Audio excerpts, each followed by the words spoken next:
here. Welcome to the Growth Show, special edition on the 50 definitions of marriage.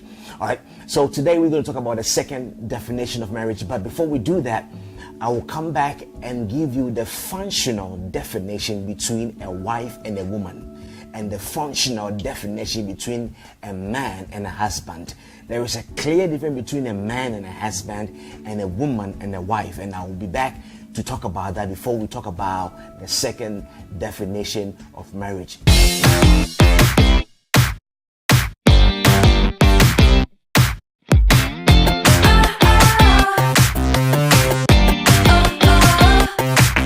All right, welcome back to the Growth Show. All right, so we're going to talk about the difference between a woman and a wife, and a man and a husband. There is a functional difference between a woman and a wife, and there is a functional difference between a man and a husband. So pay attention, right? All right, so a woman is entitled to certain behaviors that makes her a woman. Let me give you a funny example which will tie into our definition today. A woman, when she's upset and you ask her what is wrong, she is entitled to say nothing, even though it's a lot of issues that is bothering her. But the same woman, when she cross from that place and take the passport into the wife land, she cannot operate as a woman anymore. She has to operate as a wife. Let me give you an example for a man. Men cheat, whether you like it or not, but husbands don't. You understand? All right, so when you move from a man to a husband, there are certain privileges that you don't take with you anymore. So the point I'm making is that there must be a clear difference between a woman and a wife. So when you are trying to move from being a woman to wife, understand that you are losing certain rights, privileges, and certain things that a woman kind of is allowed to do and nobody questions her.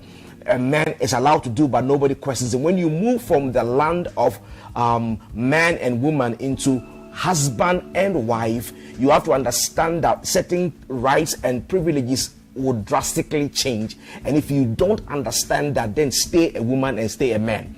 Because when you travel to the land of husband or the land of wife, there will be a reshuffle of your rights and your privileges, and that is very critical. And I could do a whole show or a whole book on the difference between, or the 101 difference between a wife and a woman. It's very critical to understand that. So you have to make sure that you can't act a woman in marriage. You have to act a wife. You can't act a man. You can just, I'm just a man. No, you are not a man anymore. So if you want to keep your man rights, don't be a husband. If you want to keep your woman rights, don't be a wife. It's very important, all right? So I'll be back to define the second definition of marriage. Stay tuned.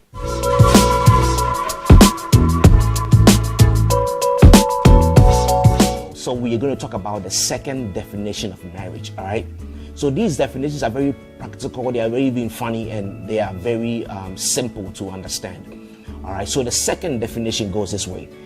Marriage is a phone call.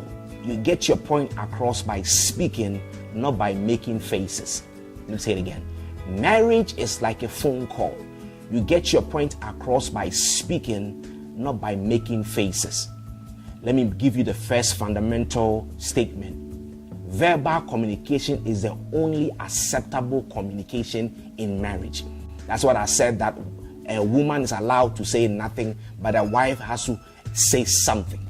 When something's bothering you in the marriage, you cannot have your moody face. You have to say something. And if you're a man, you have to listen. You can't say, I'm a man. Men don't pay attention. You're not a man. You're a husband. All right, so let's get down to it. Now, some may argue that there's non-verbal communication is a plus in marriage. The only acceptable communication in marriage is verbal communication, and you cannot get tired of talking. I know some women, they will say, I'm tired of talking, so I have stopped. No, you can't stop talking. You have to always talk right. And so unfortunately, some women, they nag or they keep quiet. No. And so I will deal with that when I come back and I talk about the elements of communication in marriage and prove to you that actually verbal communication is the only communication that is acceptable and approved in marriage.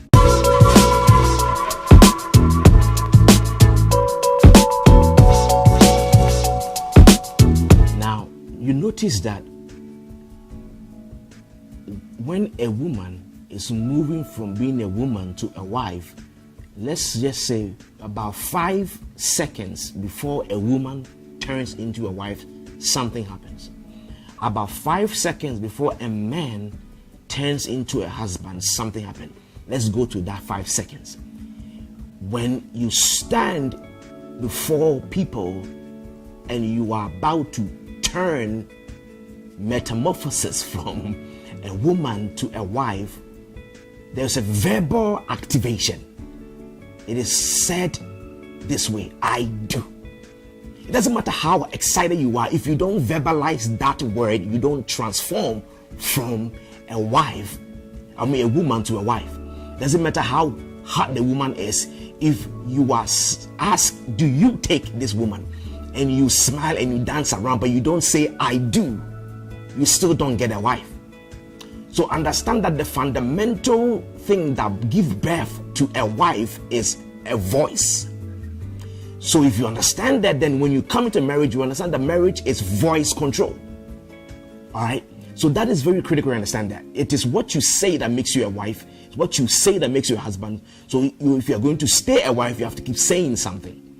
You understand that? So let me begin to talk fundamentally a little bit about basic communication. All right. It is important that we know that how you say it is as important as what you are saying and all. But let me just kind of, because we can go all day talking about communication in marriage, but this is really what I'm saying. First thing is that always communicate. Learn how to express yourself when you don't feel right in a respectable and a very good way. You understand that? Learn how to talk in marriage. And marriage has its own languages. Please, like constructive talking. You understand? Now let me now lay out the mechanism here for you. So first thing is convert your feelings into words that captures exactly how you feel. Some people feel one thing and they say another thing. And so when your wife listens to you, it didn't capture really what you say. So learn, make it your practice to learn how to transfer or transform how you feel and what you think into words. Don't leave no gap. Make sure you learn how to convert how you feel to be able to say it well. Right? That's the first step.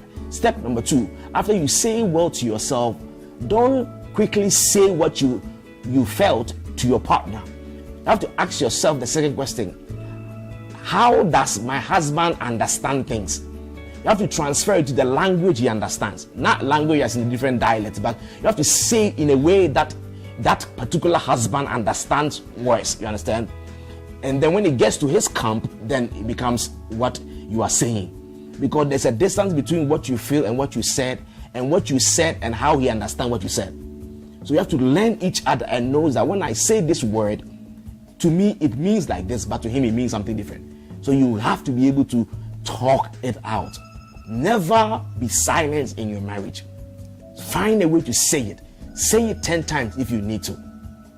But more so, say a lot of good things to each other. Praise one another and see how things will go. But let me fundamentally say this. The only acceptable communication line in marriage is verbal. And a lot of things happen in the marriage. So you have to learn to keep saying it.